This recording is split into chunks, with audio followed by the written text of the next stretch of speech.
Welcome to Smart Youth Entrepreneur of the Week on Smart Egos. Our guest today is Mr. Moyo. Mr. Moyo, good morning. Good morning, how are you, sir? I'm fine, thank you. Mr. Moyo, making so much headlines. Who's Mr. Moyo?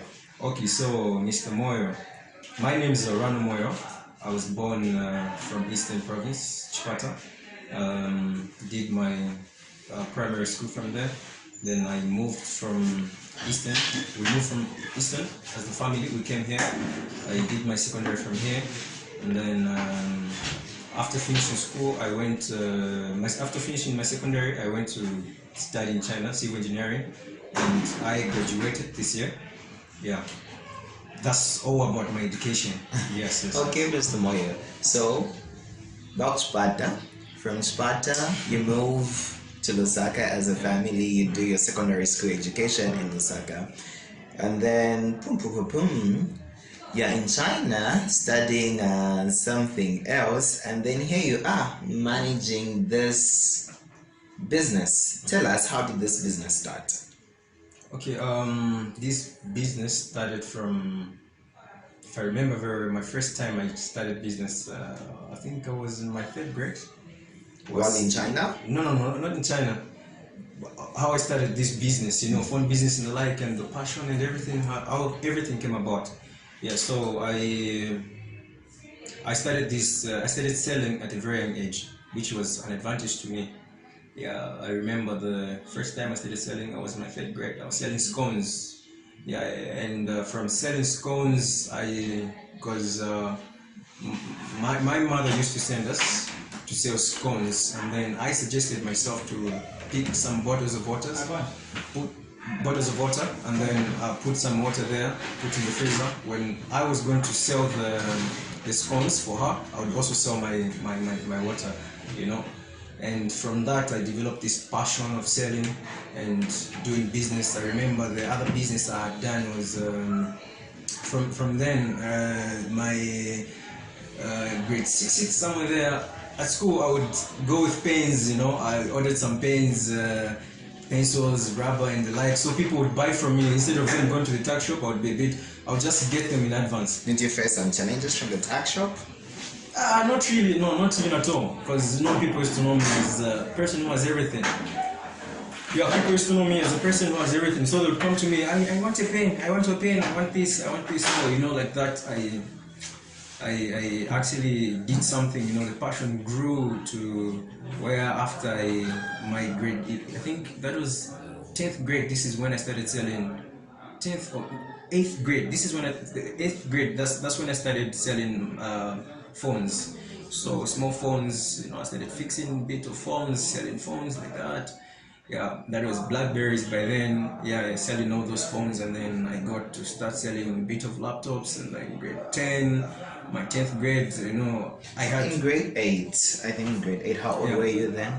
I can't remember. Yeah. So what was your source? Where would you source these things? There were phones, the accessories, and all that. So actually, how I used to get the phones, they used to give me money for school, So I would keep the money for school, maybe lunch, you understand, and the transport. I would walk from I remember I was at some school called Beresford in Roma. I used to stay in Olympia. So I would walk from there. Instead of getting on the bus, I would walk and keep some money.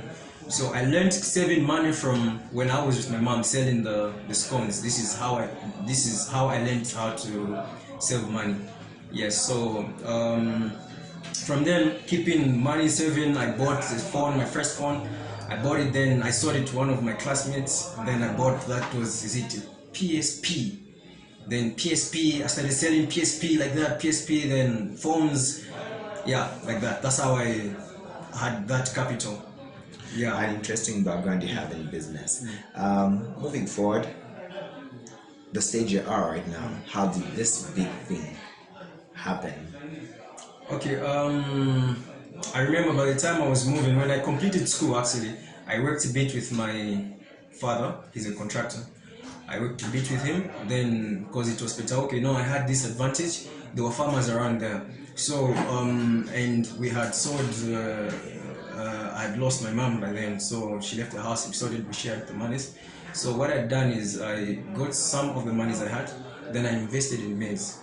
I bought the maize, then I bought, I think that was like 25,000 kwacha. Yeah. So I sold the maize, gave me a profit of maybe 30 something to 40. I was trading like that. So after that, now my closest friend, my best friend, called me telling me to say, no, you're making, actually my cousins here in Lusaka doing the same thing. So when I came to Lusaka, I continued selling, buying maize from the farmers, you understand, and selling to the industry. So that really helped my capital to grow. And then after I stopped selling, after I stopped working with the guys, industries and the like, I started working for some mobile company, called Astro Mobile. These guys, I think they're from Zimbabwe. They came from Zimbabwe and they were actually, building their business in Zambia here. So what I'd done is I had this opportunity of having some capital, and I was working, I think by then I was getting like 2,000 kwacha, 17. Yeah. But what I'd done is I didn't stop trading and doing business. I started doing business within my company. I would go to like Comesa, start ordering chinos, shirts and and giving all the people I was working with. You've even done the clothing business? I've done that, yeah. How long did you do the clothing business? I think for a year. Because there's a point I was doing the salaula. I would get some salaula, I'm a Jehovah's Witness. So I take advantage of suits and the like. As you can see, I'm putting on a jacket. It looks proper. Yeah, thank you. Yeah. So I had this privilege. I'm working, I'm getting salary, 1.7, and was buying and selling phones as well and laptops. And then I was also selling to people within my, my colleagues. That's quite a lot. How do you explain time management? Because you were baking, you were doing salaula, you were doing phones, masampo. So how did you manage all these things? Because you only have 24 hours a day. Yeah, it was quite hectic, but it's all about purpose and, something that would drive you to do something. I remember what I was doing is, early around 6 hours, I'd go report for work, and then at work they would give us lunch, maybe 30 minutes. That 30 minutes I used to go to Comesa. I get some chinos and I get some shirts, you understand. Then when I knock off, because before coming for work we used to report to the head office.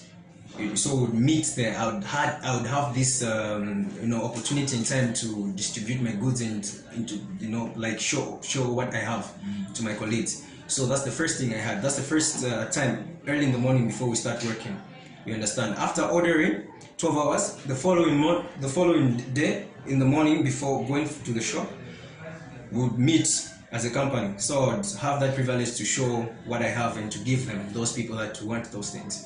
And then I remember after I knock off around 17 hours, I used to go to Soweto, buy fresh carpenter. Wow. Yes.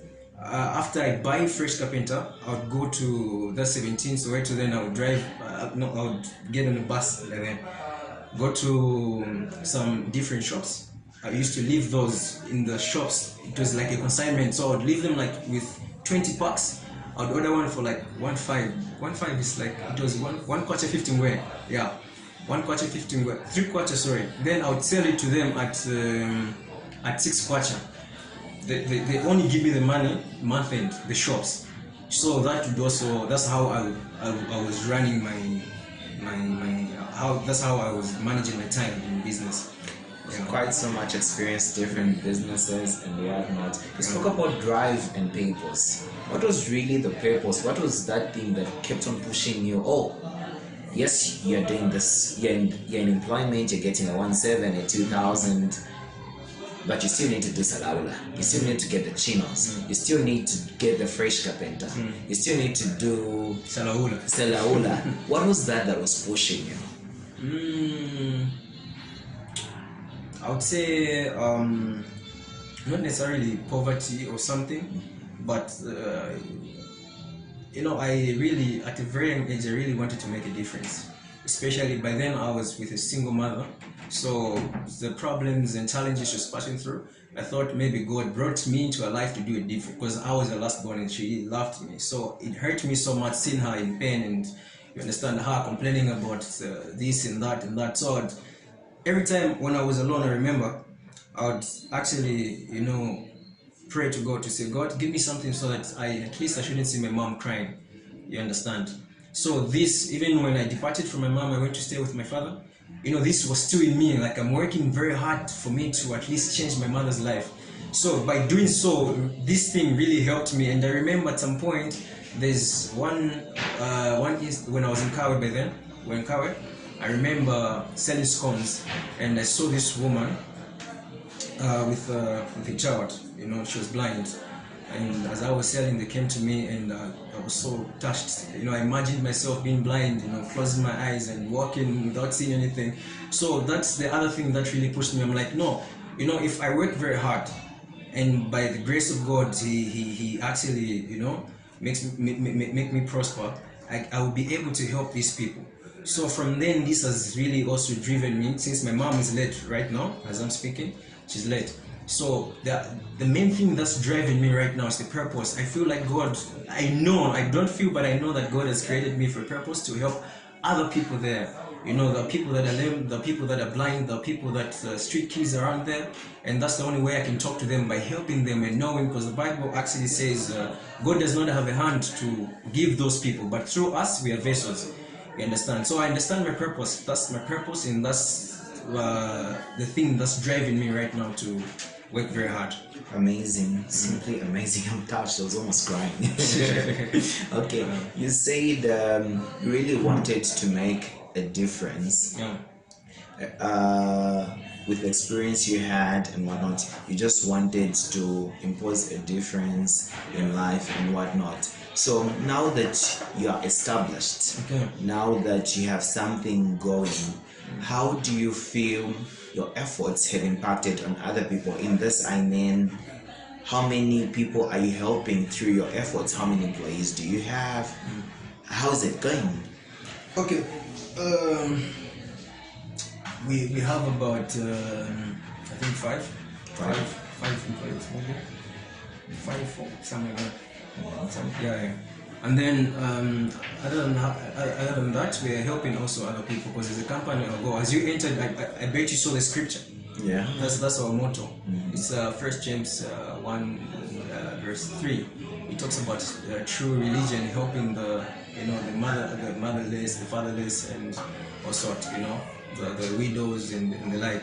So what we do as a company is after maybe 3 months or so, the company gets some money, and then also individuals, everyone, they contribute, and we do give to the street, sometimes orphanages, like that. Yeah. So this is how we're impacting other lives out there. Amazing. Do you have situations where an employee forfeits, does not want to be part of that good cause? No, none of them. They're all very passionate. Employees are well natured in this good purpose. Sorry, come again. All employees are natured in this good cause. Yes. Mm-hmm. Awesome. So let's talk about the actual business. What really do you do? Okay, so Rano Furncity, our organization, our company is Rano Furncity Limited Company. We have Rano My Home Decor, and we have Rano Construction Company. Let's take it easy. So you've got Rano, the phone accessories, the decor, and construction. So let's start with the phone accessories. Okay. So for this, we deal in electronics, like such as laptops and phones and accessories, like pouches, screen protectors, and the like. Yeah. The second one? The second one is Rano My Home Decor. This one deals with interior decorations of houses, homes, boutiques, and the like. We deal with ceiling boards, wallpapers, and the like. Yeah. Can you highlight some of the your major moments in the decor segment of your company, of your organization?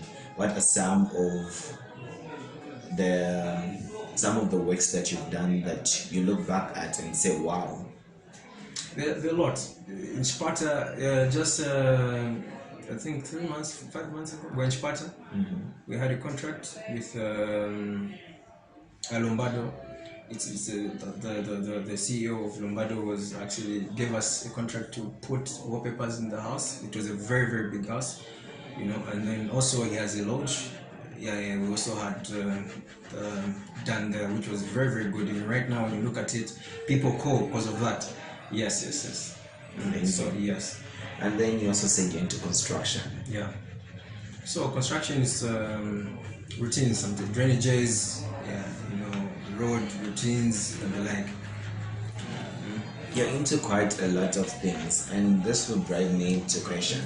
You're into electronic accessories, which are phones, laptops, and whatnot, interior decor, construction. Of all these things, are there some things that you'd perhaps, or should I say perhaps, source locally or help the local business or local production grow? In what way do you contribute in that way? Being a youth, we are contributing, being a youth, encouraging so many people. We are actually encouraging so many people. When someone looks at you to say, wow, this guy, if he can do it, I can also do it. So Rano Furncity is helping out there. We also give opportunities to fellow youths, for those that are just seated at home. We give them an opportunity to advertise our phones. You understand? Advertise our phones, then you get something at the end of the day. When the least you can get is a 200 kwacha, the max is 2,800 kwacha. And how does someone get this opportunity? Perhaps I would want. No, as in just advertising, maybe putting our phones, our products on your status. If you have a client, a relative or so who wants to buy, you bring them over. We're surely gonna give you something, but you don't get less than a 200 kwacha. No, that's amazing. So do those account for the 5 employees you had mentioned, or those are extra? No, that's for everyone. Anyone can do that. Anyone can do that, as long as you just bring a client to us, and then we'll. How do they present themselves to that opportunity? We have a page. We're running a page. People text us to say, okay, I want to be part of you guys. We have a group on WhatsApp. So those that are interested, they're joining the groups, and then we post their affordable prices. Dealer prices, affordable prices. So people are able there to see and to post and to add something. So how long have you been running this empire? Since 20. Rano Furncity itself. 2013, somewhere 2013, 8 years. Yeah, 8 years. So in the 8 years, if you look back at a success, or should I say a popping moment, what would it be? They're not. Give me 3. 3 is okay. I think China was a blessing. China was a blessing. I remember after I completed school, so like I told you, I had a lot of businesses running. At some point, I had a restaurant in Comesa, selling foods and the like. I had some. Gone through it all. Yeah, trying. So I think the best moment was when I went to China. I went that side with a good capital. You understand? And I remember I didn't go there, then I didn't even. I remember the guy that was picking us up from the airport even got irritated because immediately the guy came. I got into the car, then I started asking him, where can I get the jeans, where can I get phones, where can I get this and this and this. So that China was something good for me. Because I had a privilege there, bringing people from other countries. You understand? Bringing people from other countries. I've brought people from Lesotho, South Africa, Tanzania, Zimbabwe, Botswana, Zambia, and Malawi. And bringing someone, it's quite good money. And from there, China, I had an opportunity because I had this opportunity of bringing people and good money. So we opened a restaurant. I remember we had a barber shop. We had a salon. Just in China there, we were selling phones, laptops. So China was a blessing. I think that's where most of my capital came from. Yes. A man that has tried it all, full of inspiration. As we near the end of the show, what is your quote to the youths of today? I think I'll just advise them not to really give up and to continue pushing. and the most important thing is to put God first as they're trying to, achieve whatsoever they want to achieve. So the most important thing is to put God first. Don't forget God in your life. And my advice to the youths is, I know that God has actually blessed a lot of people, youths right now. It's not only me that's like this, but we actually misuse the grace. You understand? When God has given you something, you need to use it for a good purpose, a better purpose, to help other people there. So I'm actually encouraging them to, continue also helping other people. You understand? And for them not to be lazy, to be very hardworking, and I think. Thank you so much. In the last segment of our show, as usual, we allow our guests to sell themselves, tell people how they can get in touch in case I'm somebody that wants a pouch, somebody that wants a charger, somebody that wants an iPhone, somebody that wants an accessory, or somebody that wants some interior decor, since you're into interior decor and construction. Please sell yourself. Okay, so if you are looking for a location, we are located along Churchill. We have 2 stores along Churchill Road, opposite Kulima Tower Station, Pathway Complex, shop number 24, Rano Furncity. You find us there with wallpapers and phones, electronics, so to say. And our other location is along Cairo Road, opposite the main post office, or close to Society Business Park, along Cairo Road. It's this building is called A Building, shop number 4. So if you want your phones, better phones, and we sell pre-owned phones. We have good pre-owned phones from the UK. Very, very good. Very, very good. We actually living in a Kandolo generation. Yeah. So you need to at least budget for something. So if you want good pre-owned phones, you can come to Rano Furncity. We're here. If you want brand new phones, iPhones, Infinix, Tecno, Itel, we have Samsung, we have laptops. So if you want all these, you will find us here, Rano Furncity. We are eagerly waiting for you to give you a better service. Facebook page, phone number. Okay, yeah. Okay, so the Facebook page is Rano Store. We had Rano Furncity, but it was hacked, so we closed it. And then it's Rano Store. You can find it. You can find us at Rano Store. And then the number you can call is 09755 88687. Yeah, 09755 88687. And then Instagram is at Rano Moyo. And then the Facebook page, like I said, Rano Store. Rano, just like our page, you'll be getting some good information there, and the latest promotions we do. Run good promotions. That we had a promotion recently with King Dumbo. Yeah, some guy just won a 6+, so you might be the lucky one. Like our page. Who knows who's winning the next 6+? Could be a Pro Max. You never know. Okay. So end the show with a little tour of the store we're at. We're currently at the store that's opposite main office with Mr. Moyo, and yeah, it's quite an interesting place. Join me. Rano Furncity.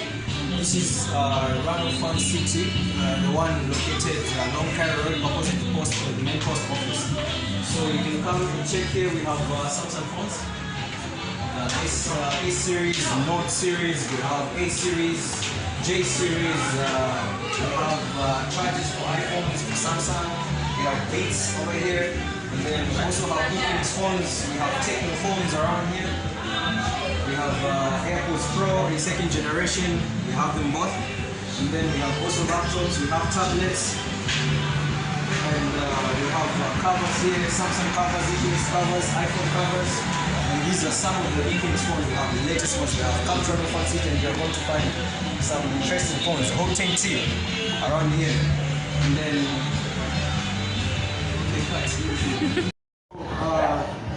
we have brand new iPhones.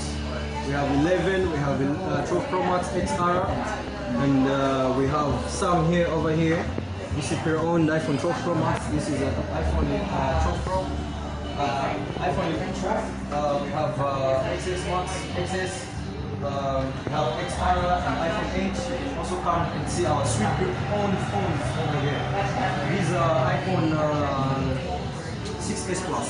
We have all the colors, rose gold, champagne gold, space gray, and we have some here XRs, we have 8 plus, we have 8, we have 7 plus, we have memory cards, we have headsets over there, and we also do repairing of phones at Rano Furncity. So if you have your phone with a broken screen, bring it to Rano Furncity. We're going to work on it. It's going to look fancy and good. Thank you so much for hosting us. Please remember to nominate your next Youth Entrepreneur of the Week. Thank you.